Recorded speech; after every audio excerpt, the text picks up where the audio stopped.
Okay, we're live. Okay, let's give everybody a couple of moments to file in here.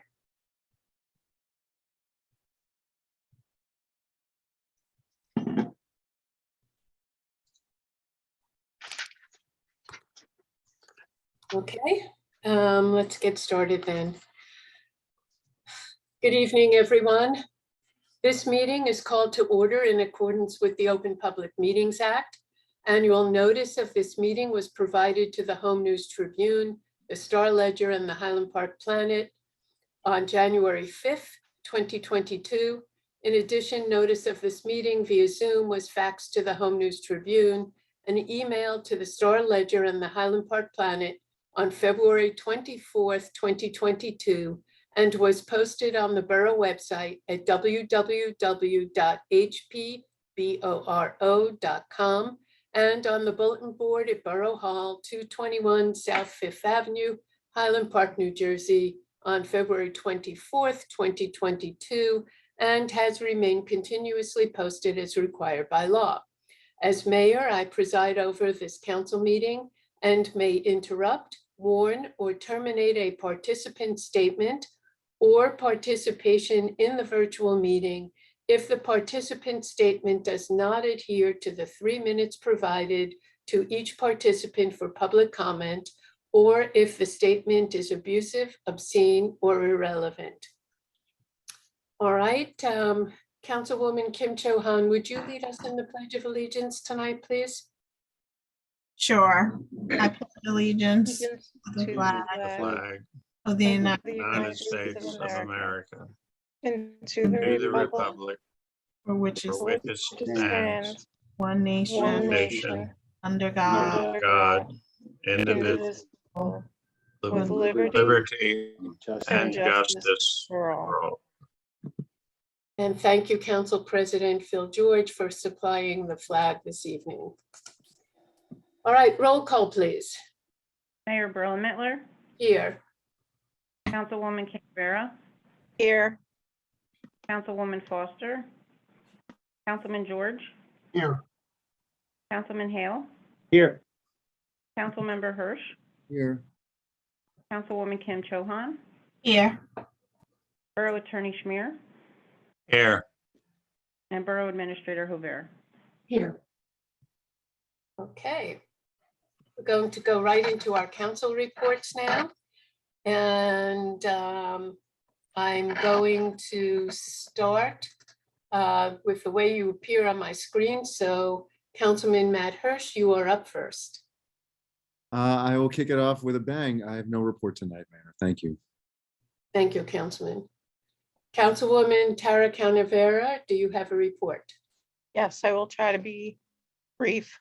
I would like to give my prayers to everyone in the Ukraine and ask that any residents affected by this, please reach out to me if there's anything that you may need. The Board of Health would like to remind everybody with babies about the baby formula recall. Please check before giving your child formula. Information is available at similacrecall.com. Commission for Universal Access would like to remind everyone that March is National Disabilities Awareness Month. It calls for people to provide understanding, encouragement, and opportunities to help persons with a disability to lead a productive and fulfilling life. Focus on the person's abilities. March is also National Nutrition Month. Nutrition is one of the biggest factors in our health, in helping us fight disease and injury. Thankfully, we have 2 programs to help residents in need get much needed food. The community food pantry is open the 2nd and 4th Thursday, 9 a.m. to 10:45 and 6 p.m. to 7 p.m. and the Saturday following Thursday, 9:30 to 10:30. Donations can be made using their Amazon wish list. Also, the Highland Park Gives a Hoot food pantry is every Tuesday at the Zone 6 Teen Center from 10:30 a.m. until 11:30 a.m.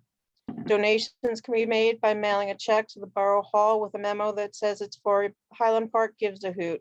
Both programs are serving over 30 families each month. And also, the Mental Health Commission wants to remind everybody with a mental health crisis, please reach out for help. Middlesex County Crisis Hotlines are Rutgers University Behavioral Health Care, 855-515-5700. Raritan Bay Medical Center Hotline, 732-442-3794, or you can text HOME to 741-741. Thank you. Thank you, Tara. Councilwoman Kim Cho-han, do you have a report? No, not tonight, Mayor. Okay, thank you. Councilman Matt Hale, do you have a report? Real quick, Madam Mayor, I just wanted to let everybody know that the Run in the Park, our 5K event is coming back for the first time in 2 years. It's very exciting to actually have an outdoor event. That'll be May 1st. A lot more details to come, but you can go to the Main Street website and you can sign up for the Run in the Park, the 5K. And challenges are open to certain council members who would like to accept them for races. That would be Councilman Hirsch is accepting all challengers for the race at any time. So, but very exciting that we got a new event or bring back an old event. So very cool. That's all my report. Thank you. Very It's fast. good to hear. It's good to hear some good news about something going on in this world today. Thank you for that, Councilman. All right, Council President Phil George, do you have a report? Oh, Phil, you need to unmute yourself. Thank you, Mayor. I had Sure. intended to give a report on DPW and Public Works planning with regard to trash and recycling, but I think I will waive that tonight. Just hope that everyone keeps in their minds and their hearts the people of Ukraine, and not only that, but their democracy as well. It shows how fragile it is, and we face the same threats in our country. In particular, it touches base. My grandfather escaped from Minsk in 1922, and my grandmother was raised outside of Kyiv and escaped with my grandfather in 1922. And therefore, I will waive my report. I'll give a detailed report on trash and recycling at the next meeting. Thank you very much. Okay, Borough Administrator, do you have a report? I do have a few items I would like to mention, Mayor. Thank you. I just wanted to take a moment to remind folks we have 2 public hearings scheduled for March 15, one regarding the amendments to the cannabis ordinance, as well as the ordinance dealing with retail sales of automobiles at existing garages in the commercial district. I know we kind of skipped a meeting between the introduction and the hearing, so I just wanted to clarify for anybody that that's when the public hearings will be on March 15th at the regularly scheduled council meeting.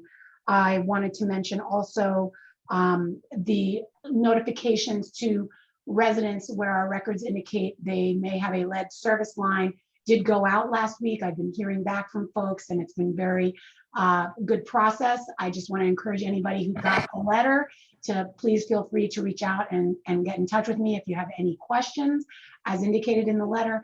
And also a nixle went out to the community at large, briefing folks as to where we are in the process, which is we did the initial notification of the 47 properties where we have confirmed records that show there may be lead. And now we're in the process of refining the inventory, developing a replacement plan, and we'll be presenting more on that, and we'll be submitting that to the DEP for review in July. So there's more to come. The information's been pushed out through our usual outlets as well as on our website. But if anybody has any questions about that, I'd encourage them to reach out to me. And I've been fielding some good questions, so I've been appreciating the calls. And then the only other thing I just wanted to mention, because it came up previously, is we've at least for now scheduled our work session on the 2022 budget for the March 15th meeting as well. So during the work session of council. So I just thought I'd remind both council members, but also the general public who may be interested. Thank you That's all. very much. Borough Attorney, do you have a report? No report, Madam Mayor. Okay, of course, I do have a report, but I'll try to, I'm cutting out some of what I was looking at discussing tonight, and I'll save it for next time. But I do want to talk about the Ukraine. Like you, Councilman George, my ancestors came from Ukraine. They did not leave under good circumstances back then, but I do know a lot of interesting stories from them about life there in the 1900s, early 1900s. Our newspapers, news shows, and social media feeds are filled with updates on and acts of solidarity with Ukraine. The war launched by Russia against Ukraine, we all know, was unprovoked, unwarranted, unethical, and criminal. What can we do in Highland Park to demonstrate our concern and make any impact on the situation? Let me suggest 2 activities. Number 1, call the Russian embassy in Washington, D.C. and register your dismay at Russia's invasion of sovereign Ukraine. For best results, please keep your comments brief and respectful and in your call. Their phone number is 202-298-5700.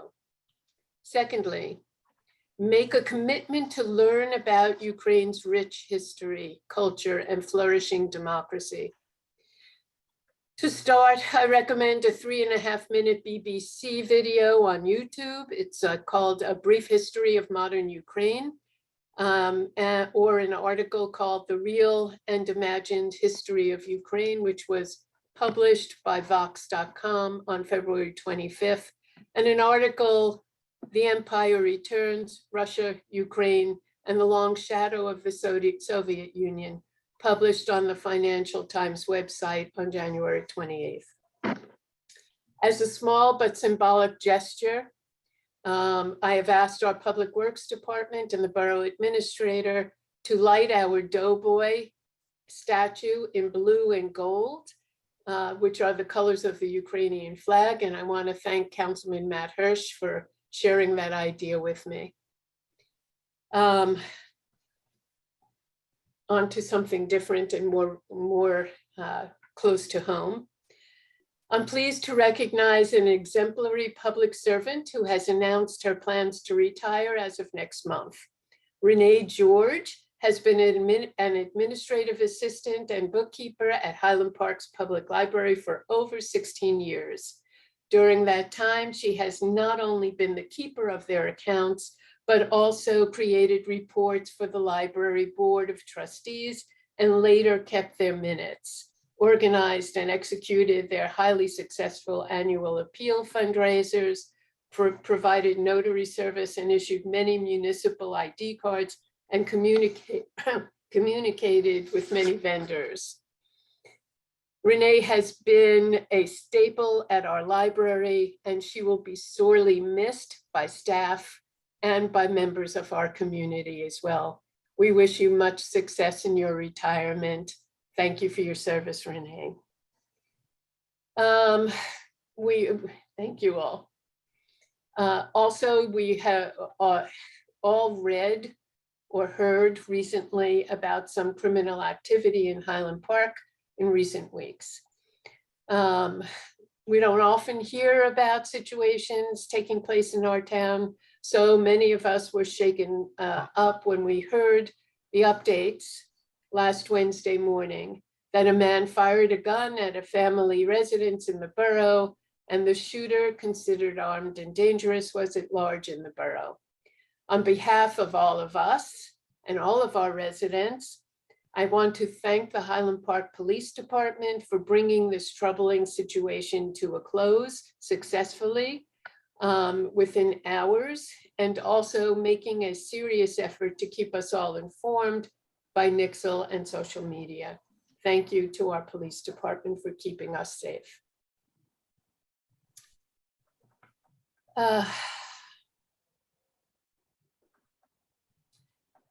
Next, it's no secret that I enjoy sharing the news when the borough or one of our residents receives recognition outside of our borders.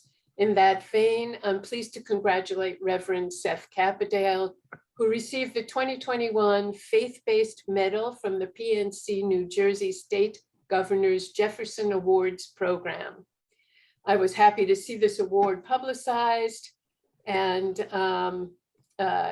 they, in the Star Ledger, where they described Pastor Seth as someone, quote, who has spent decades creating housing for women aging out of foster homes, homeless veterans, re-entering citizens, justice-involved youth, chronically homeless, mentally ill adults, refugees, and asylum seekers.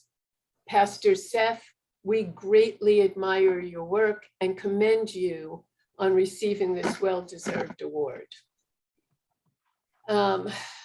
I also want to share some local, thank you all. I also want to share some local opportunities coming up to improve our health and well-being. And in that spirit, I thank Kinetics New Jersey for its plans to hold their second annual half marathon. It will be on Sunday, March 27th, starting at 8 a.m. The half marathon, entitled A Walk in Her Shoes, is free and open to the public and offers 4 different routes of roughly 3.1 miles each. You may recall that Kinetics owner Mitra Lundy wrote a book also entitled A Walk in Her Shoes about her experience walking the same path that Harriet Tubman took as she escaped slavery to the North. As part of this event, the Kinetics New Jersey team is collecting stories of women who make the world a better place. So to learn more about the half marathon and to register to participate, please go to www.kineticsng.com/latest-events/. And finally, I have been meeting with my mayor's COVID medical advisory team to discuss next steps as we emerge from the COVID-19 pandemic. Provided that the trajectory of COVID-19 cases, inpatient hospitalizations, intensive care unit admissions, and deaths continue on their current downward course, we will be following their advice on how to safely resume in-person meetings. I expect that we will have this reopening plan in place by mid-March, so stay tuned. All right, it's time for our public participation, part 1. At this time, the total time allotted is 21 minutes, 3 minutes maximum per speaker. Comments are limited to items on the agenda. If you want to speak on an item that is not listed, please do so at the second public comment session later in the meeting. The borough clerk will monitor the time and indicate when 3 minutes has lapsed. She will give you a warning when there is 30 seconds remaining. There will be a hard stop at the 3-minute mark to make sure everyone has time to speak. And as a reminder, I may interrupt, warn, or terminate a participant's statement, or if he or she does not adhere to the 3 minutes provided, or if the statement is abusive, obscene, or irrelevant. So if you would like to speak, please raise your hand by pressing *9 on your phone keypad or select the raise hand button on the application. Please press *6 to unmute yourself, and the borough administrator will announce your turn by reading out your name or the last 4 digits of your phone number. Please begin by telling us your first and last name, as well as your address. Again, if you would like to speak about a topic on the agenda, please press *9 or the raise hand button now. Okay, Borough Administrator, do you see any hands? I do, Mayor. We currently have 15 attendees and 2 hands raised. The first hand I see belongs to Hashim Shomari. If you could please state your name and address for the record, please. Borough Administrator, you actually answered my question, so I don't need to say anything. Oh, You just answered it in your report, literally. all righty. Thank you, Hashim. Okay, is there someone else?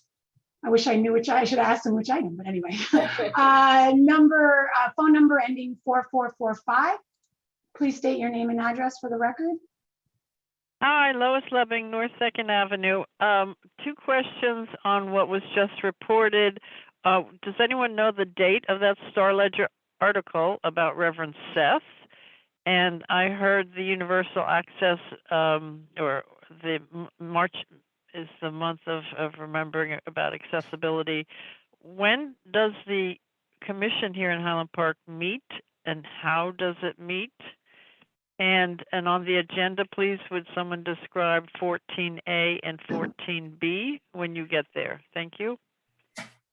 Okay, so I'm going to ask Councilwoman Canavera if she could let Lois know when the Universal Access Commission meets. They meet on the second second Monday of every month, and it's done through Zoom. The Zoom link is available on the Borough website, on Thank the you. calendar section. Thank you. And Lois, the article was in the Star Ledger last week. I don't recall the date. Thank you. But you're very welcome. Okay, are there any other hands? No, Mayor, I don't see any at this time. Okay, then we will continue on. We have no ordinances for second reading at this meeting today. So we're moving right on to the consent agenda. May I have a motion to adopt items 14 through 17, and that's 14A through F, 15, 16, and 14A to F. Yeah, 14A and through F, 15. Okay, I'm sorry, 15 and 16, ignore me. All of the items. I'll move the consent agenda. Thank you. Second, Okay, roll call, please. Councilwoman Canavera?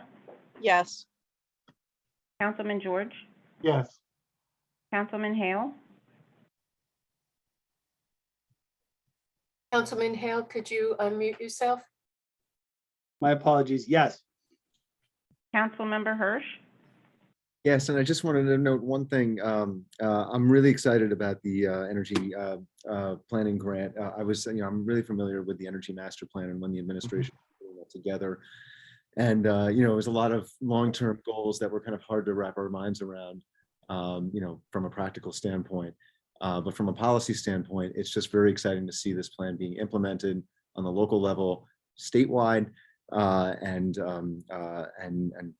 protecting the environment and moving away from fossil fuels is obviously critical. So this is very exciting. And then with CDBG, I just wanted to point out that some of the programs that are listed here are just absolutely essential programs, and how much we rely on this outside funding as we try to generate new revenue resources here in Highland Park to provide even better services and not have to rely so much on outside funding to provide essential services. So that goes to the summer camp program, community youth outreach, senior outreach, and senior transportation. So that's my comment. Yes. Councilwoman Kim Cho-Han? Yes, I know Miss Loving had asked about 14B, which is the CBG grant, which is the community development block grant, which is funding through HUD. Actually, my committee met last week to go over this. The committee in town that went over the application, and the funding does cover senior outreach, $13,000 as listed in the resolution. Senior transportation, $15,000. We have a facade improvement program, $12,000 that will go to Main Street. The summer camp programs, which is also HP Gives a Hoot, $20,000. Our youth outreach programs, $13,000 for 45, and our food pantry with $3,000. And if you have any more questions, I can definitely answer them for you. This is a program a grant that we rely on heavily every year. The grant requires that we have a committee, that their recommendations come to council, and then I'm their liaison to the county, and it goes under finance. And we're excited. Thank you. And also, we apply for these grants because we have a part in our census tract that allows us that we qualify for that as well. I learned all this stuff. And yes. Good work. Thank you. That's a great summary.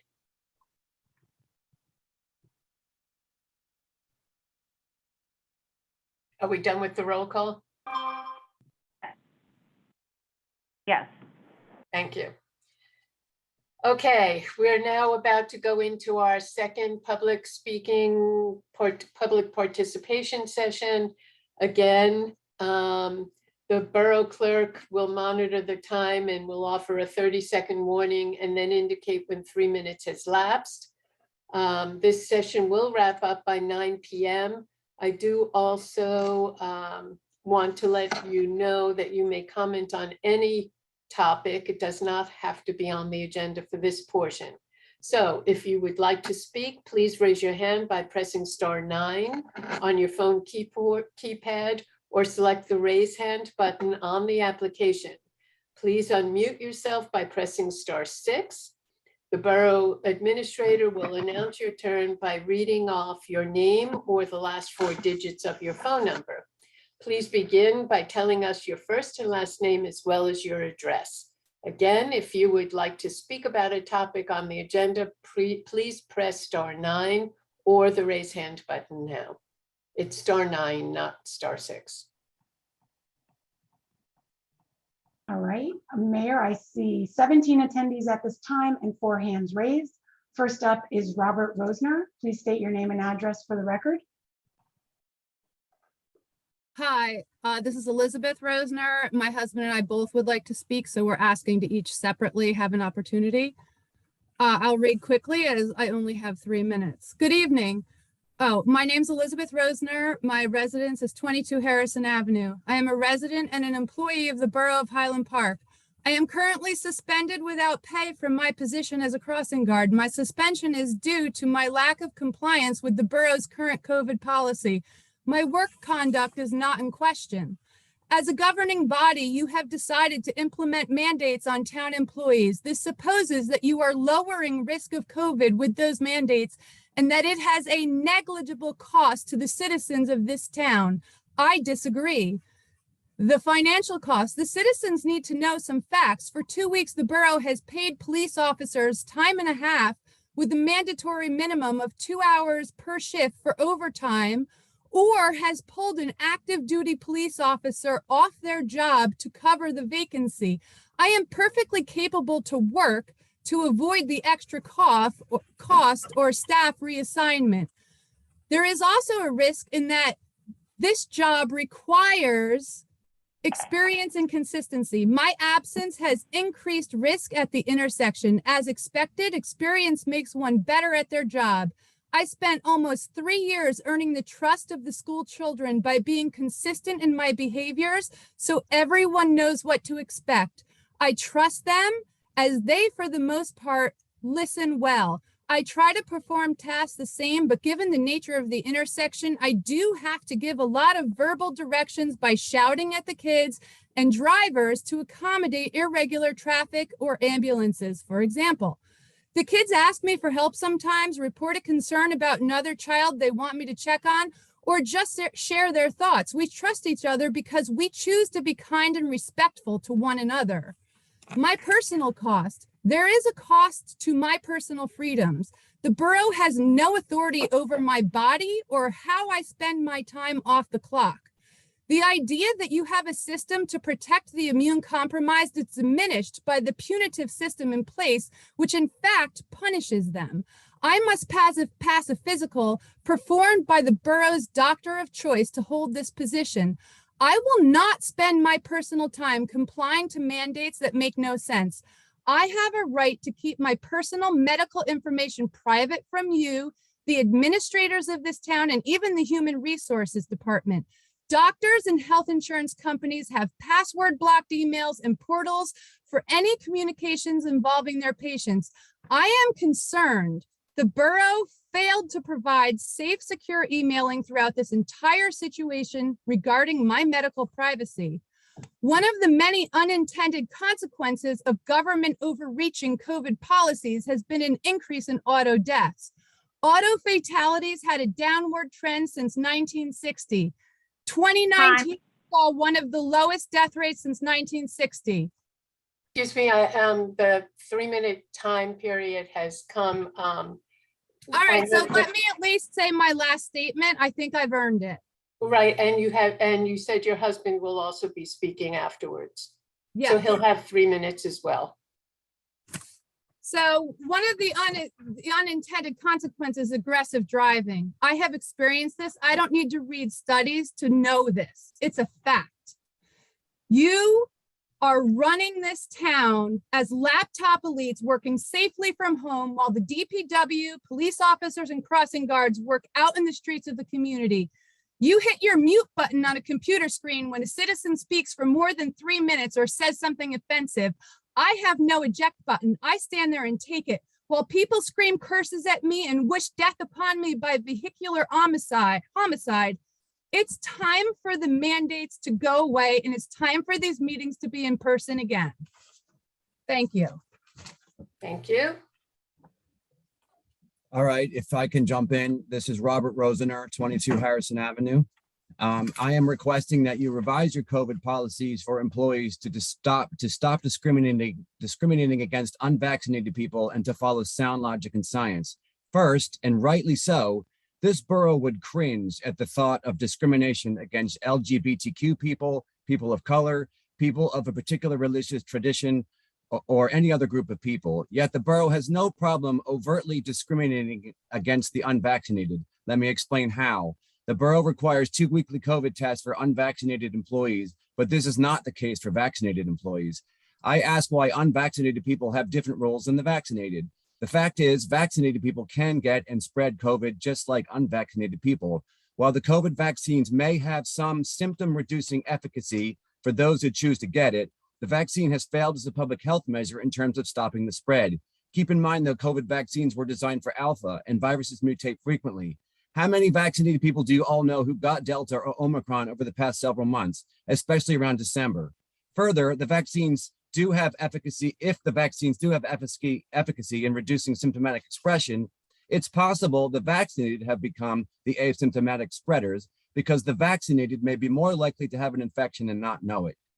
Given there is no public health benefit to the COVID vaccines in terms of stopping spread, why are we continuing to force disparate rules on unvaccinated when the risk may be higher for the vaccinated? The double standard is tantamount to borough-sponsored discrimination. This rule is even more ludicrous for employees who work outside. In the history of this pandemic, there has been virtually no confirmed cases of outdoor spread. Consider the crowds at football games in New Jersey that have happened in 2021. There were no vaccine or test requirements for thousands of people to sit in close proximity for hours at a time. The risk of a healthy, unvaccinated employee with no symptoms of spreading COVID outside to anyone who may briefly come closer than 6 feet to the employee is so absolutely low that there's virtually no upside to requiring testing. On the other hand, testing would be a waste of the employees and lab technicians' time, would be a waste of money and resources, and would create unnecessary plastic and medical waste. This borough cares about reducing plastic waste. Every test equals waste generated. The cost-benefit analysis does not justify your twice-weekly testing policy for exclusive outdoor workers and unvaccinated employees in generally. Do the right thing and scrap this bi-weekly testing mandate, save money, and reduce waste. Thank 30 you. seconds.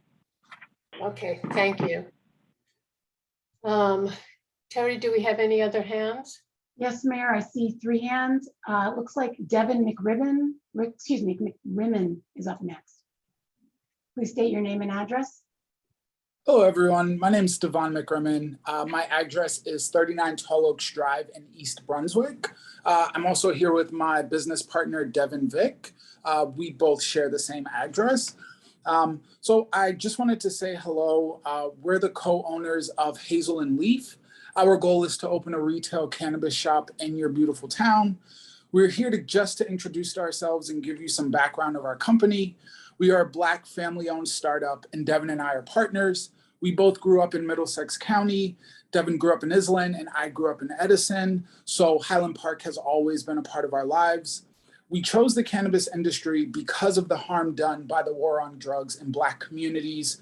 We aim to actively participate in changing the narrative and stigma of the cannabis industry. This industry has quickly become one of monopolies and multi-state operations that leaves little room for locals. If we are able to get municipal approval and operate in your town, we want to be a beacon of hope for young entrepreneurs of color and mom and pop stores.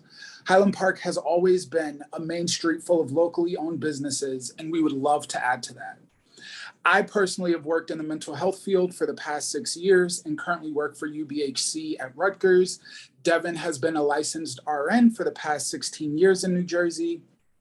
When we get licensed, our focus will be on educating customers and operating in a way that is safe and compliant, not just for the residents of Highland Park, but for every customer that enters our store. Your local community is a strong one, and we plan to give back in more ways than one. When we apply, we will outline our intentions and submit in writing how we plan to give back to the community. We don't want to take up space without giving back to a community that's welcomed us. We are excited about these needed changes happening, and we really appreciate you allowing this industry in your town, and we appreciate your service. Thank you. Thank you, and thank you for choosing Highland Park as one of your destinations. Okay, Terry, is there another hand? Yes, Mayor, I see Edward is up next. If you could please state your full name and address. Yes, this is Edward and Betty Epstein. We would like to both speak. First of all, I'm very surprised that that last gentleman was allowed to speak. He doesn't live in Highland Park. He lives in East Brunswick. And if he wants to open a cannabis shop, he can open it where he lives in East Brunswick and improve the community there, not in Highland Park. I am very against having recreational marijuana shops in Highland Park. I think it's going to change our community. I don't think we need it for the money. I think you have a large city right near you, New Brunswick, and a very large township, Edison. Let them do it. Let them see how it works out. Let them see what the problems are. And then maybe Highland Park can think about it at a later date, but I think it's absolutely the wrong decision for our town. This is a small town. We do not need those kinds of businesses in our town. And lastly, the whole idea last week of you guys saying 6 shops. Let me say this again. We have a 5-block downtown area. I don't see why we need 6 anything. I don't think we have 6 barber shops. I don't think we have 6 bakeries. Maybe we have 6 beauty parlors or nail shops, but I don't think it equates, and I don't think we need that many, or any for that matter, in this town. Now my husband Edward would like to say something. Dear Mayor and council members, my name is Edward Epstein. I live at 208 Cedar Avenue, Highland Park. I spoke at the council meeting a few weeks ago on the same topic that my wife has just addressed, the opening of recreational marijuana stores in Highland Park. I was a probation officer for 20 years in the Chicago area. I might mention I was an adult probation officer. My caseload consisted of many individuals with extensive marijuana and other drug problems, youth problems. I saw the devastating issues on these individuals' lives from using marijuana and the price they had to pay. I don't want to see these issues and problems arise in Highland Park. I have spoken with a number of clergy in Highland Park, and they are concerned about legalized marijuana in Highland Park. They are marijuana sales in Highland Park. Legalize marijuana sales in Highland Park will place new demands on our police department. Legalize marijuana leads to more traffic accidents and other crimes. Recreational marijuana will change the fabric of our community. It will change for the worst the nature of our community. Highland Park is a very small town. In a large city like New Brunswick or a township like Edison, with the main street about 5 blocks, there's no reason we need to have recreational marijuana shops, and we definitely do not need 6 of them. In conclusion, the whole idea is that this is very, very difficult to the future of Highland Park. And I think you have to think about this very carefully, because the fact is, it was a different stage when I was an adult probation officer, rightfully so, but this is different now. People can do it by bechira, choice. And I'm suggesting to you the importance of recognizing something that really 30 is seconds. unappropriate. 6 shops in Highland Park. Thank you. Thank you. Borough Administrator, any other speakers? Yes, I see phone number ending 4445 is up next. Please state your name and address for the record. Hi, Lois Lebbing, North Second Avenue. Okay, I'm going to add into the gentleman who just mentioned discrimination. Hey, it extends statewide. I can't find one New Jersey town out of 566. I can't find one state in this union that abides by the Americans with Disabilities Act for existing facilities, 36.304, where all barriers had a deadline of being removed by January 1993. Every barbershop, every cafe, pizza parlor, you name it. Unless you're up on the top of a mountain and you can deliver your item, that ended 1993.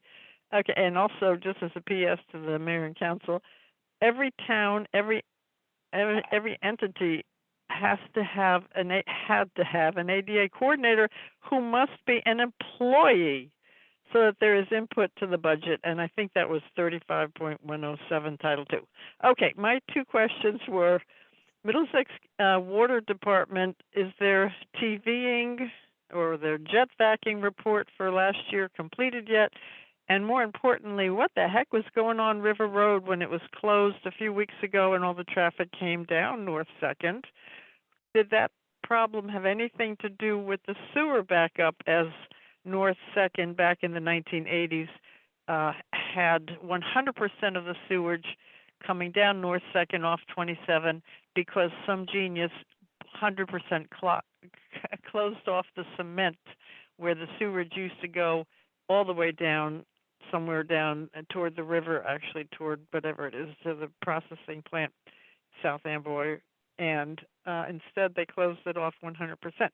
What was found on River Road, please? Did it have anything to do with these collapsing old sewer systems, drainage systems? Thank you.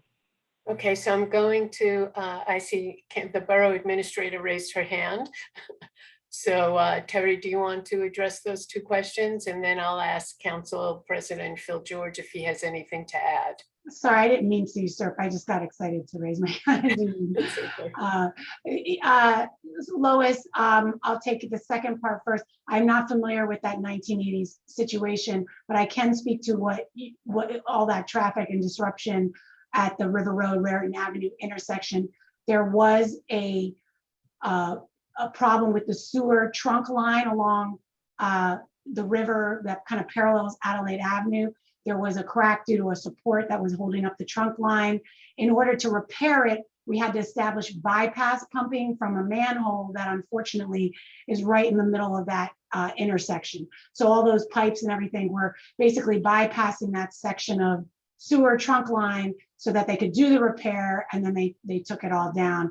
So yes, and it was a complicated job. There was also some issues getting parts due to the supply chain that we all keep hearing about.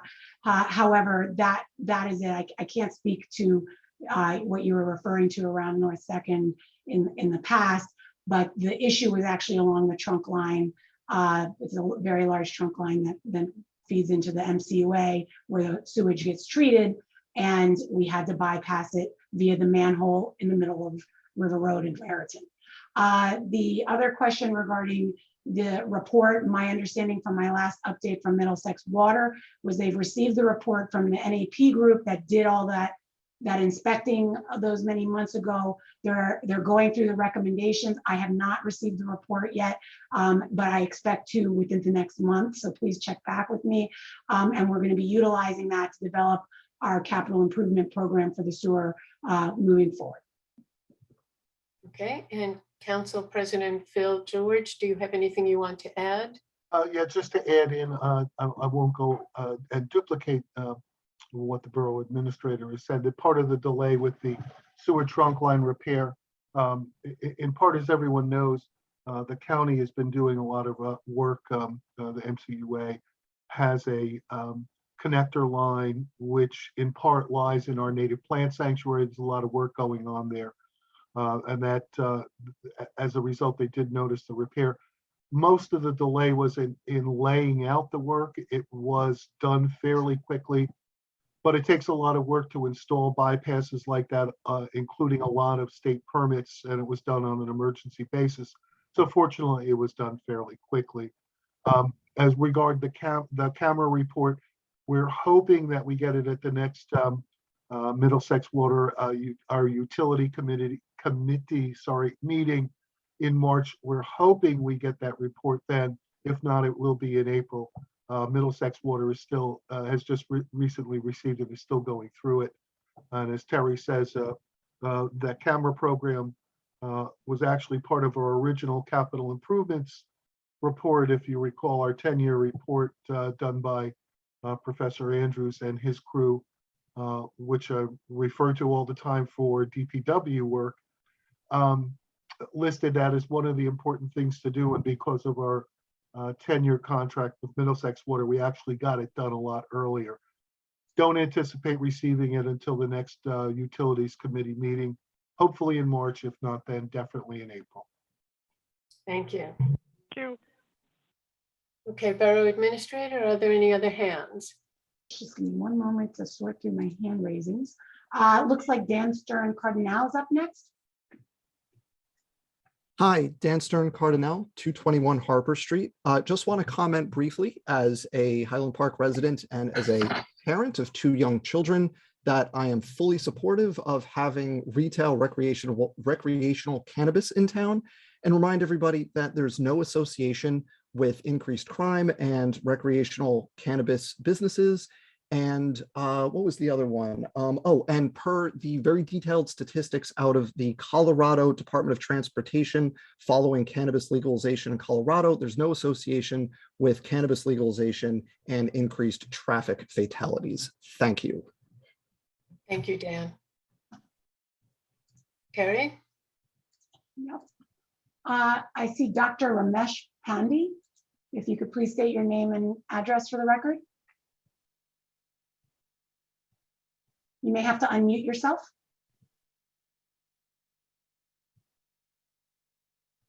Ms. Dr. Pandey, you need to unmute yourself in order to speak.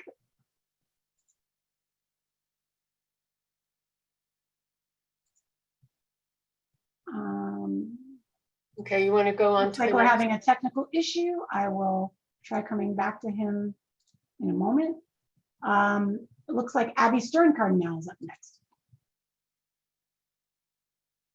Hi, this is Abby Stern Cardinal, also 221 Harper Street.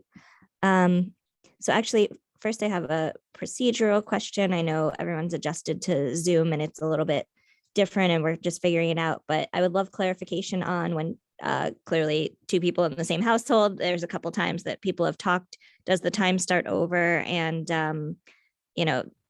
can you kind of piggyback on someone's time like that? I just want to know, because obviously there is a time limit to public comment. So that's one question. And then the other thing is So, Abby, let me answer one at a time so I don't forget.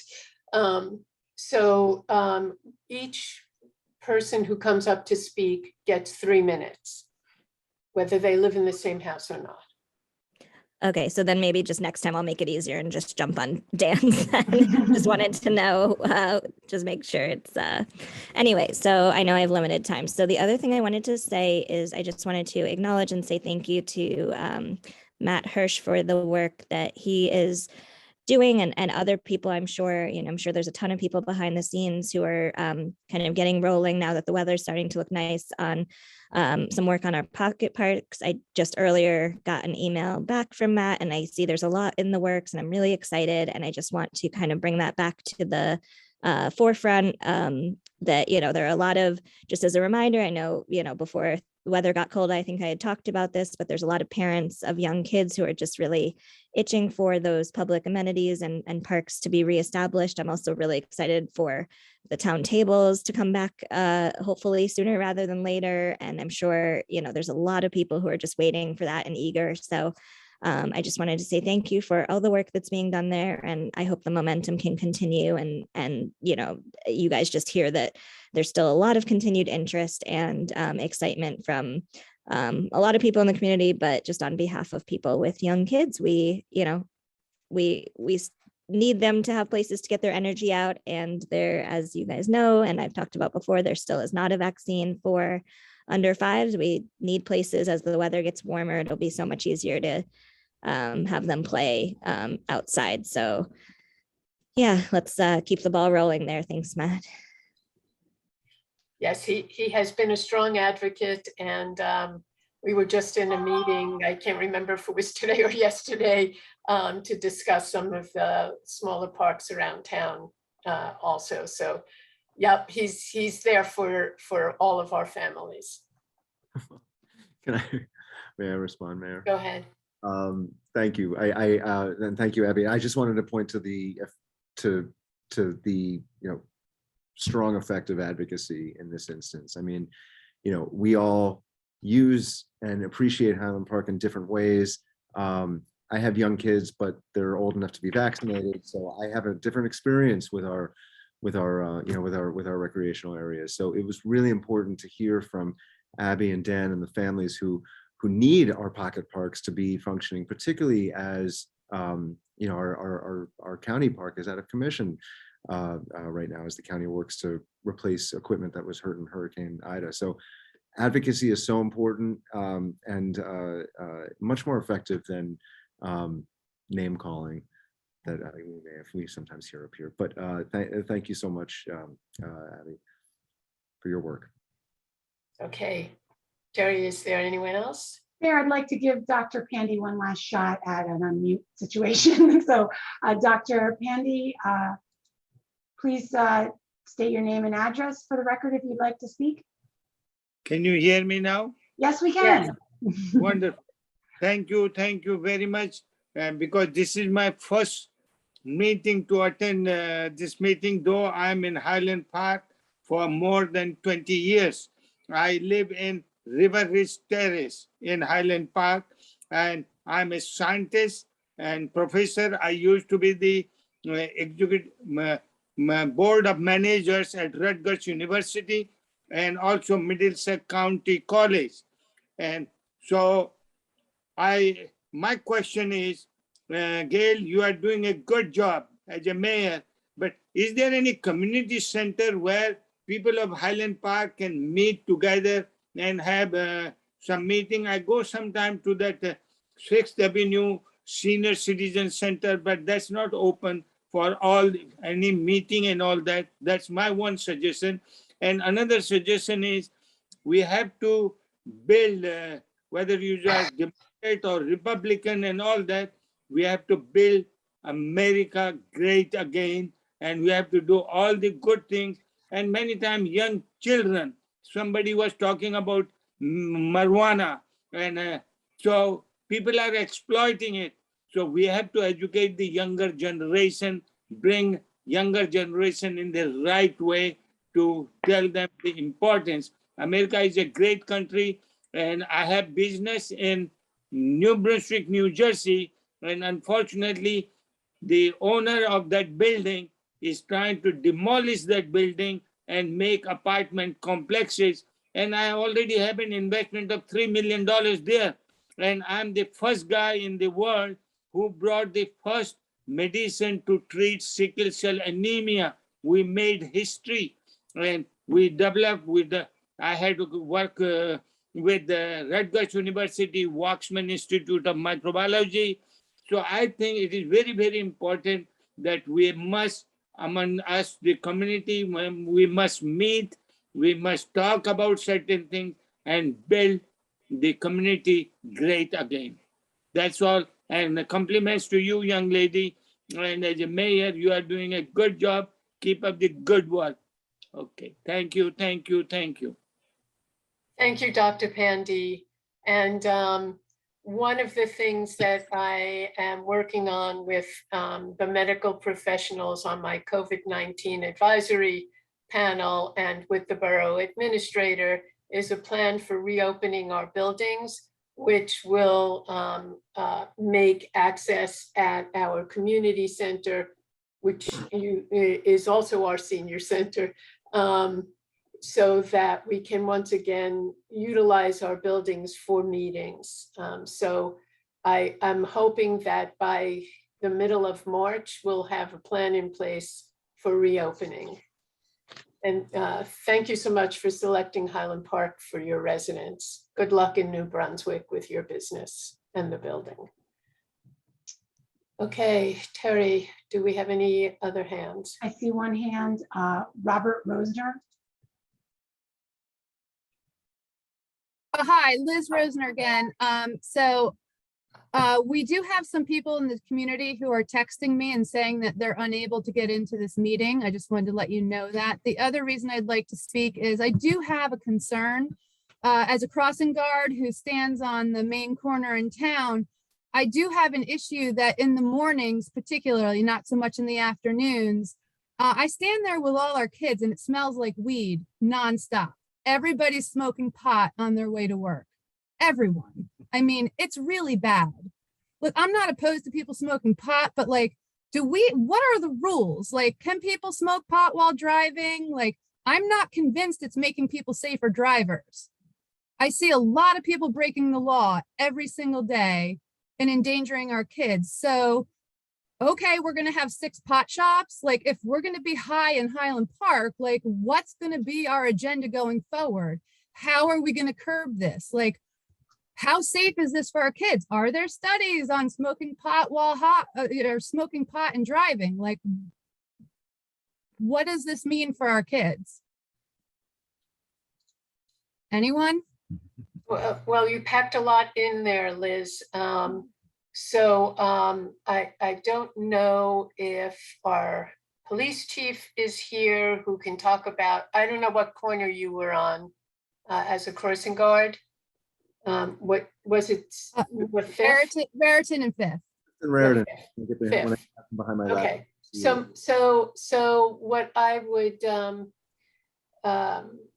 suggest is if you right now the police are I think they're here. Chief, are you here? Is the chief? I'm here. Okay. So Chief, do you want to address at all the concern about the smell of a lot of pot on Fifth Avenue? Sure. I notice it as well when I drive in and I drive home from work. I'm not particularly sure it's coming from passing motor vehicles or from people walking or from houses and whatnot. You're not allowed to drive intoxicated. So a DUI would work for alcohol and for any other kind of intoxicating liquor or drugs. To stop somebody for that, you have to, a police officer has to observe the car driving in an unsafe fashion and believe it's due to impairment. If you witness somebody driving in that fashion and you think they are impaired, you should call the police department and we will send an officer out to try to locate the vehicle. And if they also witness bad driving, they will conduct a motor vehicle stop And throughout the course of that stop, if they determine that there might be the use of alcohol or intoxicating drugs, then they will conduct field sobriety tests and go from there. No, the laws did change decriminalizing marijuana, and just like beer and wine and liquor are legal to own and possess and use recreationally, they're not legal to use while driving or use or to let you operate a motor vehicle while you're intoxicated. So the laws did not affect that. That is still illegal to do. So if you smell it, if you see it, call and we'll see if we can get an officer out there as quick as we can. Obviously, there's a lot more people driving than there are officers. You know, we do the best we can to try to curb that on the whole, but that's where we're at. So if you see it, call us, let us know. Thank you, Chief. Okay, Terry, are there any other hands? I see one hand, M. Botian. Please state your name and address.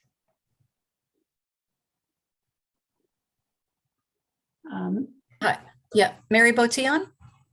Yep. Yeah, hi, 709 Madison Ave. I wanted to speak on the topic of what I'm going to call erosion of the public trust related to the council's handling of the proposed pot ordinance and the proposed amendments. There's actually quite a few instances of this, more than just 3 minutes worth. So I'm going to focus very quickly on two of the most recent and egregious situations that have come up. 2 days after last council meeting on Feb 15th, in which they rolled out a bunch of amendments to the already controversial pot plans, one of your sitting council members, Matt Hirsch, issued an appeal on social media for anyone who wants these commercial businesses in Highland Park to call in at the next meeting and say so. This was not an open appeal to all residents to call in at the meeting in which there will be a vote. This was really to only those who agree with the proposal. You know, the actual language says, would you consider speaking in support of creating a cannabis marketplace in Highland Park on March 15th? Mark your calendar with an exclamation point. You know, this is really a far cry from the council listening to all individuals who have a position on this. And it's also a far cry from Matt's interview in Hetty, New Jersey magazine not long ago, in which he did say, you know, he thinks we're ready for this, but that he did want to gauge the feelings of the community. And, you know, it's apparent now that the temperature out here on this is pretty chilly on all this. So for you to actively go out and start recruiting people to agree with the 7 of you is really, really incomprehensible. You know, and please don't make the excuse that this is a personal social media account. The Twitter profile uses his official Highland Park Borough Council profile photo, including the Highland Park flag in the background, and the Twitter profile language clearly identifies him as a Highland Park councilman. So, you know, many of us have been aware of this for months, for years really, that council has been ignoring those of us who vehemently disagree with their pot plans, and to actually invite in only people who want as many pot shops here as the 7 of you do, I really think that's quite unethical. The second issue, you know, is really a big issue, and this is a bit more complex. I may have to send you some information, you know, subsequent to this, but this is the fact that inaccurate information has been presented to the public and the planning board regarding the issue of Class 6 delivery services.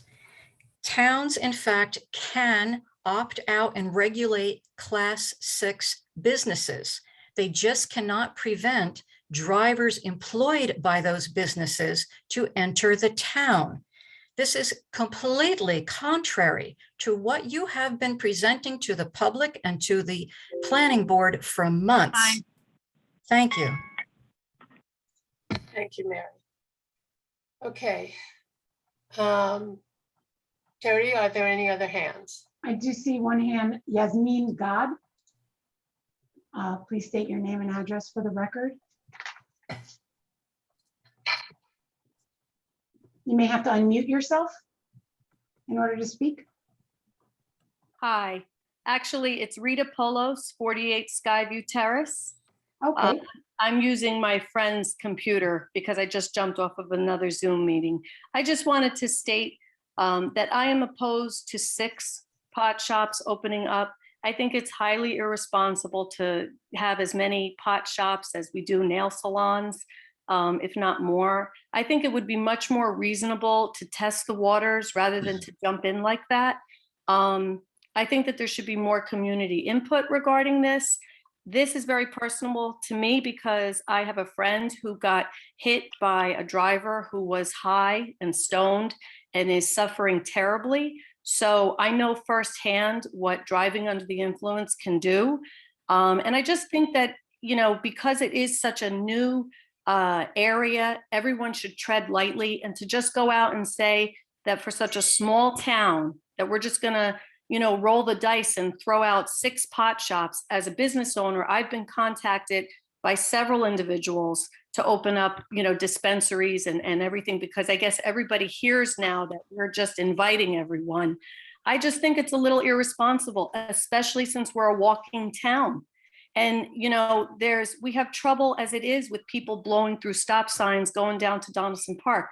I would just like to see the council tread lightly on this. And as opposed to just rolling out the red carpet to everyone, do the research, test the waters, go slow. You know, if it's a big success and there's no, you know, adverse reaction, whatever, and you want to go little by little, that's fine. But to just roll it out to 6, you know, dispensaries on every other corner, I just think is a little irresponsible. And that's, you know, that's my opinion. Thank you, Rita. Thank you. Terry, are there any other hands besides Elsie's? Oh. I do see one other hand in the queue, but I don't know how you want me to handle it. Okay, so hang on to the queue for a second. I'm going to ask first Borough Attorney Ed Schmier to speak, and then Councilwoman Foster. Thank you, Madam Mayor. This afternoon, the clerk's office received a message from a resident who could not attend tonight and asked us to read it into the record. So with your permission, I'll do that. Okay. I'm reaching out regarding our council's seemingly fast-track decision introducing multiple pot stores in our small town. I've listened to several town meetings, and I don't understand why the council never addresses the legitimate concerns. The question should be simple, due diligence ones, and yet are dismissed with abrupt responses or silence. Many, including myself, strongly support decriminalization of pot, as that is a social justice issue. However, that's a far cry from going from 0 to 6 pot stores and unlimited delivery when pot was illegal just a year ago or more, and even longer, for decades. What studies have been done? Communities in Colorado and California have expressed regret for how fast they approved the seemingly legitimate process. An odd answer of 5 to 6 stores paralleling themselves and a number of liquor stores doesn't make any sense. Why risk impaired public behavior in driving because you can also drink excessively? At least with alcohol, we know how to spot the abuse. With 70% of the municipalities smartly waiting and seeing, we risk HP being the one-stop pot shop for the area. Do you want to be known as Pot City, New Jersey?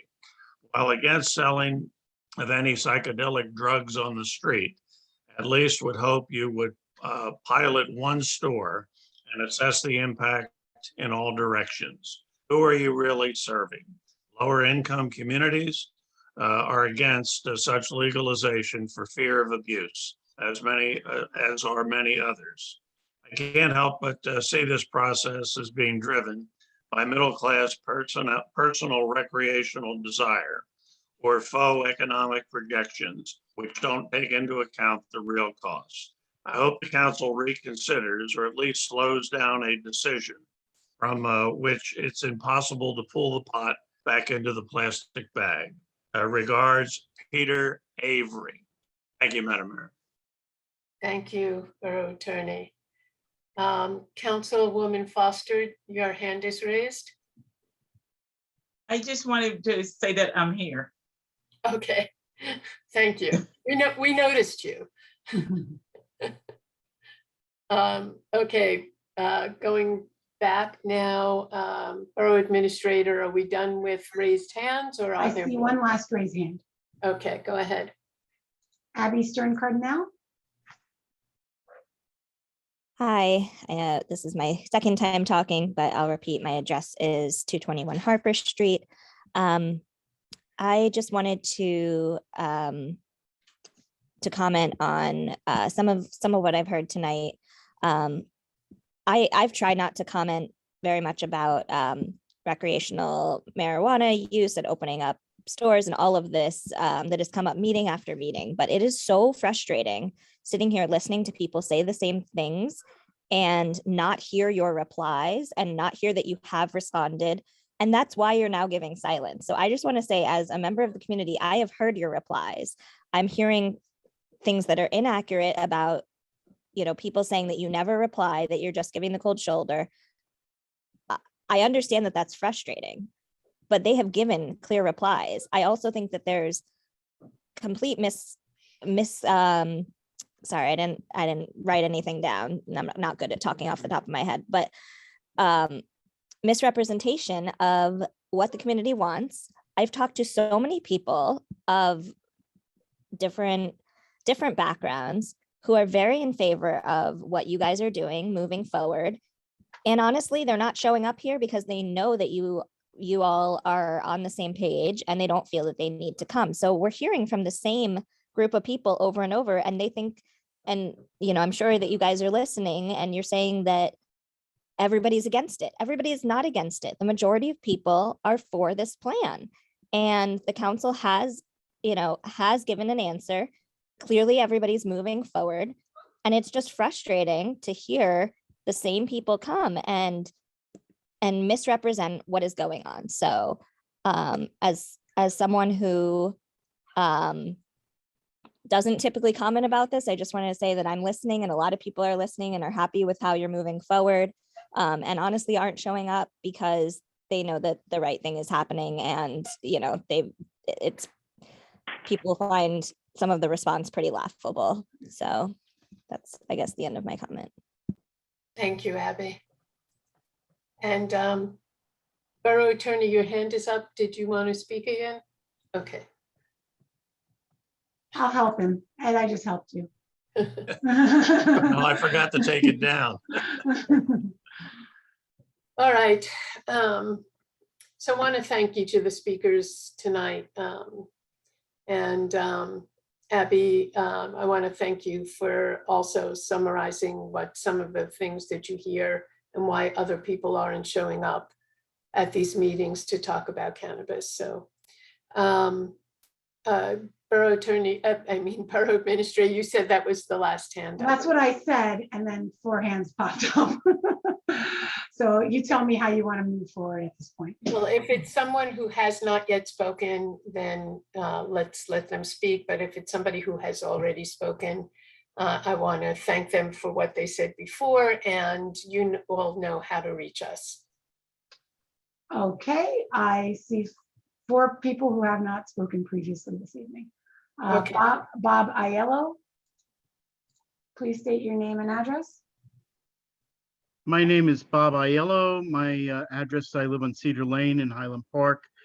I would like to propose that we ask for 2 to 3 volunteers from each side of this issue to put together a basic, simple report listing a few studies. We've had some folks try to state studies are facts. Of course, if you do research, you know that studies are rarely facts, they are studies. It would make sense if we approach this in a rational way, had 2 or 3 people on each side of this issue, prepare a report, come back with studies from some of the other places that have implemented this, and let's have a little bit more of an opportunity to look at the pros and cons of these issues and consider it in a clear and fair way. I think we've heard a lot of folks state their opinions. A lot of folks get very emotional about this, and that's reasonable. We all have emotions.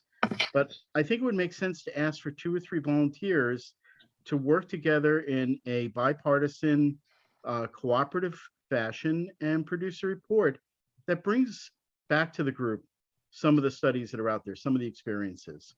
And let's try to have a little more transparency. Okay, thank you. And who do we have next? Leah Cambitzis. State your name and address, please.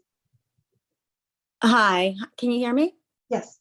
Okay, hi, my name's Leah Cambitzis at 459 Lincoln Avenue. How's everybody? I'm reaching out today because I have major concerns about the 6 stores that are supposed to be coming out into the neighborhood, and particularly for the children, many of whom are walking our streets in Highland Park throughout the day. From the Bartle Elementary groups of kids, I see middle schoolers, high schoolers. So I have a lot of concerns about this and the message that it's going to be sending to our children. Ironically, my 5th grader came home today and told me that the program that they were learning in school that was being led by the Highland Park Police Department lead, which was titled Too Good for Drugs, was canceled suddenly because Miss Knapp, the principal, told me that the majority of the members of the Board of Ed voted against continuing this program because they felt it was not appropriate for a police officer to teach this program in the school. So I thought it was just ironic that this happened, and Highland Park is planning on still putting up these pot stores, throughout town. This is my concern. I'm not for it. I know a lot of people in the community are not for it as well. And I just wanted to state how I felt about it. That was it. Thank you. Thank you. Next, I see Sharon Rubin. Please state your name and address. Hi, it's Steve Rubin. I live at 66 South Adelaide Avenue here in Highland Park. And I just want to call and express my objection to these stores as well. I think what Leah just said and what Rita said before are absolutely on point. And I think it is not an asset for our community, especially to have 6 of these. It is irresponsible, in my opinion. And it just sends a terrible message to children. And I'm just very against it. And furthermore, I'll say that I don't really think it's right of someone like Abby to make a comment that all the people who she knows who are in favor of it don't show up and talk, but she's speaking for the majority of the town. If people want to say they're for it, then let them get on this Zoom and say that they're for it. But I don't think hearsay like that should be admitted. Thank you. Okay. Terry, any more? I see 3 hands. Karen Ebel Avery, please. Good evening. My name is Karen Ebel Avery. I live at 402 Graham Street. I am a pediatrician in the Central Jersey area, as well as in the Highland Park community. I apologize for not being on earlier. I had parent-teacher conferences that I had to attend. My question is about educating our students, and particularly concerning to me is what another parent who just spoke to speakers before me, that even in the public schools that programs are being canceled. I know it's part of the ordinance that education must be implemented. So I would like to know what it will be done, A. B, what is addressed, and I think has been addressed in prior communications, was education for the public school students. But we know from my academy, the American Academy of Pediatrics has published data that the rates of unintended ingestions or poisonings and the rates of ER visits for cannabis exposure have increased in young children. So if you're addressing the public school students, that's only addressing pre-K and up. How will you address the rest of the town students. Plus, a large number of students in our town do not attend the public school. They may attend private schools, parochial schools, or other specialized schools. How will that be addressed? And how can you go forth with this type of plan without putting that firmly in place? So I want to address one thing that Karen mentioned and that somebody else mentioned. My understanding is that the Board of Ed, which by the way is a separate board from the council, did not discontinue the LEADS program, but they are going to, instead of having one of our police officers move forward with teaching the program, it's going to be taught by a regular teacher. So I don't want you to think that the program has gone away altogether. Just wanted to straighten that out. Okay. Did anybody have anything else they wanted to comment? Okay. Mayor, just real quickly, I know that you forwarded to the Board of Education a series of seminars that the Cannabis Regulatory Committee is doing to put forth ideas of how municipalities can use money from cannabis sales, but also state money for activities like that was discussed. There are 3 seminars that are coming up, I believe next week, Zoom seminars, helping communities plan and put forth those types of activities. Yes, that's true. And the one for Central Jersey, what we can do is publicize when the one for Central Jersey is happening. That's a good point, Councilman Hale. So I'll make sure that Harry does get that, at least that seminar out there for folks if they're interested. Thank you for the reminder. Okay, Terry, are there any other hands? I see 2 hands related to people who haven't spoken already. Okay.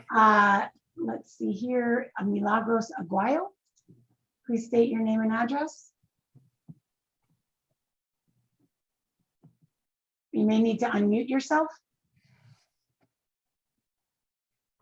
Hello, everybody. Milagros Aguayo. My address is 102 South 10th Avenue, Highland Park. Yes, we don't agree about the marijuana sale here in Highland Park, and I have 2 questions. Please, if somebody can answer. Is there any specific marijuana prevention programs for schools? And the other question is, it is true that the former drug-free zone has been removed in Highland Park? And if so, why?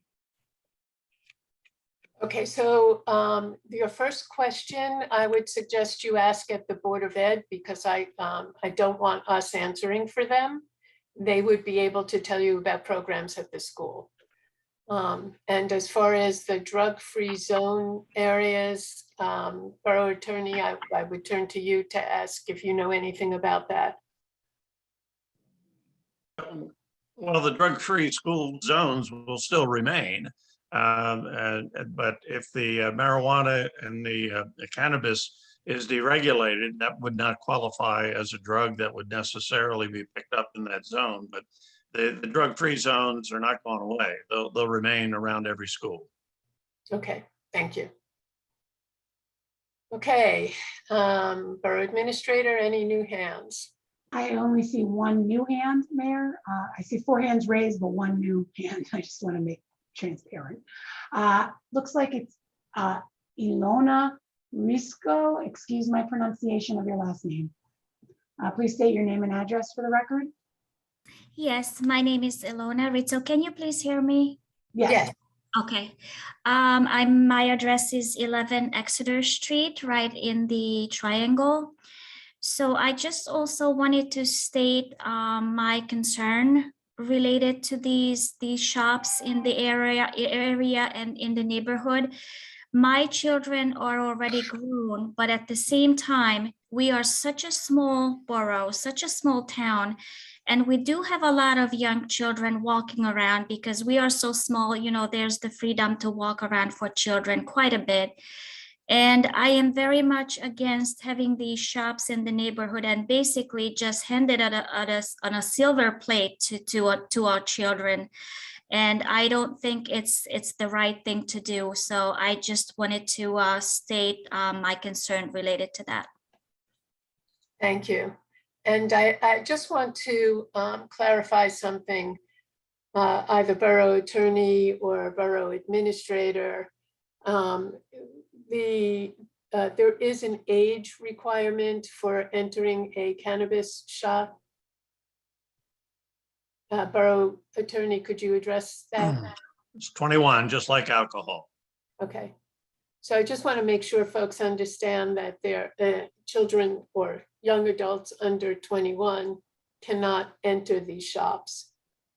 Borough administrator. Just one other clarification along the same lines. I've heard a couple speakers say in our neighborhoods, and I just want to be very specific that the areas where cannabis retail or delivery is permitted is the central business districts, which is mainly that Raritan Avenue corridor that we consider Main Street, Upper Raritan, 27 on our way to Edison, and Woodbridge Avenue, which are our commercial districts. I just wanted to make that point of clarification. Thank you. Okay, Borough Administrator, any other new hands? No, the two hands that are up have spoken previously. Okay, so they are entitled to speak again. So if you would just call on those two, and then we'll have to move on. Karen Ebel Avery, you're up next. Thank you again for the opportunity to speak. I appreciate the partial answer that I received to my question. I'm still expressing concern that the council does not have a clear understanding of what the borough's programs will be and being referred to seminars without having this firmly in place. That's my first statement. Again, concern for the kids. Secondly, I did not hear any answer to my question regarding the numerous non-public school students who attend other academic institutions, plus the children who are too young for school, less than, say, 4 years old in a preschool type of environment. What education will be done to keep our town and our children safe? So we don't have control over the schools, as you know, but I do work very closely with the president of the Board of Ed here. However, private schools are, certainly something we have absolutely no control over. So I would suggest that if you're concerned about any of the non-public schools, that you get in touch with them. As far as educational programs are concerned, I do know that the Board of Ed, I've asked them to talk with our social worker as well about programs that we might implement for residents here. Not specifically children, but there are educational programs that we do want to put in place as well. You do understand that children cannot go into these shops. I just want to iterate that. I don't know if that answers your question, but I'm happy to discuss this further with you at any time, Karen. Okay, Borough Administrator. M. Botian, I'm assuming Mary is up next. Please state your name and address. Hi, Mary Botian, 709 Madison. I just need to address again two inaccurate statements that have just recently been presented. Gail, to your point that children are not allowed inside these businesses, that is not correct. They're actually allowed inside with an adult of legal age. So please be aware of that. Again, that is not accurate information that you are presenting. As far as the issue of drugs, drug-free zones, again, you're giving a very unclear answer. You say, Ed, that drug-free zones still exist, but in Highland Park, they do not exist for commercial pot. They still exist for heroin or cocaine or other controlled substances. But in fact, Highland Park did not replace the drug-free zones for commercial pot when the state removed them. Each town had the option of putting drug-free zones for commercial pot back in. Highland Park specifically chose not to do so. And in fact, there's a recent communication from the borough administrator to a potential pot business saying to them, quote, "The borough's ordinance that was passed on Tuesday," meaning that August 17th, 2021, "does not establish any minimum distances from schools, etc., which is consistent with how establishments that sell alcohol are handled." In other words, the council has specifically chosen to keep drug-free zones for other drugs, but not commercial marijuana. These places can be near the schools. In particular, Irving School is a serious target, being right in between Upper Woodbridge and Upper Raritan. These facilities can be near churches, synagogues, schools, the parks, public places of gathering. Highland Park has made a terrible decision to not put back drug-free zones for commercial marijuana, and that's disgraceful. And you did not accurately describe that. Thank you. Just want to clarify one thing, Mary. When I spoke of children not being able to go into the stores, I certainly was not referring to a parent taking their child in there, because that's the parent's option. Okay, Terry, is there any new speaker left? I do see one new speaker, Maha Sankaran. Please state your name and address. Hi, I live in 10 Penzias Place, Please, Highland Park. Could you pronounce your name for us, please? Maha Sankaran, Maha, M-A-H-A. Thank you. Sure. I have a question. Considering we also are very close to a university town, which is the Rutgers here, how are we going to maintain a congregation of young adults outside this shops and probably creating nuisance for, let's say, the neighbors or things like that? Is it going to be borough police is going to take special attention towards how you maintain crowding in these places, outside how they are congregating and all of that? Is there going to be any specific rules on that? We do have noise ordinances, Maha, and any of our noise ordinances would also apply to, well, it applies to any place in Highland Park. But in connection with what everybody has been echoing, I also want to raise my concern regarding this. And I think that just the noise ordinance might not be the way to go, because unless and until we have a very clear plan of how will we maintain like the neighborhood in terms of, you know, crowding outside the shop or people getting it and then passing it on to others outside. So these things, if we don't have a policy, then it's going to be, I think, a little concerning overall. Okay, thank you.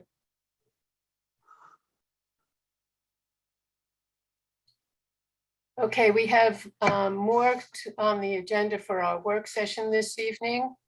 So Terry, if there are no new hands, then I'd like to move on. Mayor, there are 2 new hands. Okay, let's go then. Okay, I'm looking at a phone number ending in 1639. If you could please state your name and address and let us know who you are. Your phone number ending in 1639. Hello? Yes, hello? Yes. Yes, I'd just like to make this brief with you guys. Please I would do like not. to agree. Excuse me, you need to state your name and address before you speak. I'm sorry, my name is Ted Manhire. I live at 5A South Adelaide Avenue, Highland Park. Thank you. Like I said, I'd like to make it brief that I do agree with everybody that I've heard speak tonight. I think they drive a very hard point. But I'd also like to say something I haven't heard, is that this is going to bring in a lot of people that we really don't need in this town. Some people are good, and I know that. There's a lot of great people. But this is also going to bring in a lot of people who are not wanted here, who are dangerous, who could make it dangerous for the children around here who walk up and down Main Street, who walk around the Triangle. You know, they're going to hang around here. They're going to be buying things. They're going to be sitting around in lounges getting high. I don't think anybody here can agree that that's a good thing. And I just want to bring that out strongly. You know, I don't even have children, but I feel strongly about this myself. This is not a good idea. This isn't good for Highland Park. I grew up here. I'm nearly 50 years old. I went to school here. This isn't something that we need here. And that's my thought. That's my opinion. And I'm glad that and happy that you heard me. Thank you very much. Okay. Terry, is there another new hand? I see someone named Melanie. If you could please state your name and address. Melanie, you'll need to unmute yourself. Hi, yeah, can you hear me? Yes. Sorry, hi, this is Melanie O'Connell. I'm at 234 Carsey Street. I have a question as to why the business district that's between Upper Raritan and Upper Woodbridge is the one that's being looked at for these shops. You know, I don't understand why we're not looking at other business districts within our borough. You know, we have residential neighborhoods right off of those districts. So like, you know, houses are literally, 50 feet away from what we might be calling business districts. So it's not exactly entirely, not residential. So if you could just explain for me why those areas are being targeted. And I would, I'm not in favor of them being in that area by any means, or, I'm not in agreement with that. But if you could please explain it to me, please. Yeah, I think you might have missed part of the conversation, but I see Councilman Hale has his hand up. Matt, did you want to address? Sure, I just want to say that the cannabis businesses are not being targeted in a particular neighborhood. Right. That's just not true. One of the places they could be is Woodbridge Avenue. One of the places they could be is downtown on Raritan Avenue, and one of the places they could be is on Upper Raritan. So it's all of those different areas, but they're not being targeted at one particular place. That's just not accurate. So. Thank you. Okay, Borough Administrator. Quickly, no hands are up. Okay. One more. We got one more. Yeah. Oh boy. Anik, I believe. If you could please state your full name and address for the record. Yeah, my name is Anik Avijas. I live on 412 Harrison Avenue. I just love to live in Highland Park. It's a lovely community. Everybody gets along. I've been a resident for 15 years and I really enjoy it. I have kids like a lot of people here. Unfortunately, I have 2 years ago neighbors on 410 Harrison that end up being drug dealer. If you know Harrison, there's a school down the block. My kids, we were young, were around. And when the drug dealer came, it was day and night traffic of all kinds of people, teenager, crazy people coming in and out. We called the police, they wouldn't come. We complained. Finally, the owner of the house decided to terminate the lease. If what happened is when he opened the house, it was a wreck, door broken, and in the basement, they grow some weeds with electricity bill and so on. The neighborhood on Harrison is a very nice neighborhood, and they ruined it for us. They were screaming on the street. I mean, all my neighbors complained. It was really, really not pleasant. And I'm not sure if they had some gun or not, but I was not happy about it. So bringing this type of business in Highland Park, it's a very scary business. I don't understand why you're doing it. bring restaurant, bring theater, bring market, bring stores. Why do you want to bring this type of business? It's behind myself. I'm so upset about, and it's going to bring down everybody with it. Okay. Terry? I don't see any hands at this point, Mayor. Okay. Then we're going to move forward. Borough Council, I don't think we need a recess for 5 minutes unless anyone feels differently. Okay, then we're going to move right into work session. So the first item on the work session is the use of the borough property, 212 Raritan Avenue and 101 Raritan Avenue, and Terry's going to speak to that. Yes, Mayor, thank you. We have, I'll take the first one first. 212 Raritan is the property adjacent to the municipal parking lot on Raritan Avenue where the Main Street offices are. We have, as you probably recall, we purchased the building a number of years ago, and we assumed the lease from the prior owner, the one that Main Street had an agreement with, and it's just, we're overdue for establishing a new agreement. I've already been in touch with Main Street, and they actually were the ones who raised the issue with me, and I've already spoken to the borough attorney, and we're going to be working on a lease agreement for their offices, as well as for the emergency shelter that we're using the apartment upstairs for. So I just wanted to put that on the governing body and the public's radar, that's just coming at a forthcoming meeting. No proposed changes to the existing use and occupancy of the building. I just wanted to alert you to that coming along the pike. But on a related note, we do own 101 Raritan Avenue. Some folks refer to it as Bergen Auto. And it was being utilized briefly as a place to build the bookmobile, which is now on display over at that Main Street building. And we've received a proposal from the Lower Raritan Watershed Partnership to requesting to utilize the space for their boat building program that they had kind of successfully launched in New Brunswick. They lost their space there, and they're very eager to get it back up and running in our area. They want to maintain the connection to New Brunswick and to Highland Park. And they've also established some local watershed-based environmental educational programs to kind of supplement as kind of part of that program. We're reviewing their proposal. I just wanted to, I know we've heard kind of rumblings about what's going on at the building and what are the possible uses. Well, that's one that we're considering kind of along the same lines as we're working with the Reformed Church and their partners on using the space temporarily for the refugees. So I don't have much more to report on that, other than that's something we're looking at. And if we may in fact put forward a proposal to have an agreement for them to utilize that space, most likely just through the end of the calendar year, as you know, it would be a temporary usage.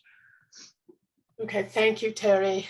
The next thing on the work session is energy tax receipts. By the way, that should say GBM, not GMB. Just saying. Sorry. It's okay.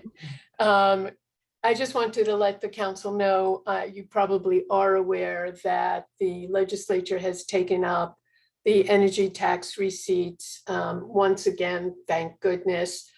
Just so you know, there's something in the order of, I think, $11 million that we were owed to date, and that we're not going to see all of that, but they are working on some plans for going back, I think, as far as 5 years to find a way to get some of the funding back to the municipalities, and also as we go forward, allowing the municipalities to keep the money that's rightfully theirs. Borough Attorney, I don't know if you have anything more to add to that. No, Madam Mayor, other than it's good news that it's picking up some momentum again. And I guess we'll have to see if they do follow through, but at least it's back on the agenda. Thank you. And Council President Phil George, you had your hand Yeah, up. just briefly on that matter, Mayor. I think that there, some municipalities are circulating a resolution supporting the bill, at least in one of its formulations. I think it's actually designed as tax relief because at least the one version I read has a dollar for dollar credit. It can't be used for supplementals. It's supposed to reduce taxes to some extent by some formula. I'm just wondering if we received a proposed resolution that we could look at to join the momentum, because finally, as you've said, there's finally some momentum to maybe actually get this done this time. Yeah, well, that's a good point. I'll check with the league and see if there's a resolution that we can pass along at our next meeting. Thank you. Thank you. Councilwoman Foster. I just want to say thank you, Mayor, for staying on top of this. Ever since you got on council, you've been at this and you stayed at it. And there was times I was like, why is she even bother? It's not going to work. But you had tenacity. It's paying off. Thank you, Councilwoman. $11 million is a lot of money to lose. Okay. That was all we had. There is no executive session tonight. May I have a motion to adjourn? So moved. Second. Second. Good evening, everyone. And I think President Biden's going to be giving his State of the Union at 9 o'clock tonight. So we'll be able to, Yep. to 13 watch that. minutes. Yeah, okay. Good night, everyone. Thank you. Thank you, everybody. Thank you, everybody, for your advocacy. Please keep in touch.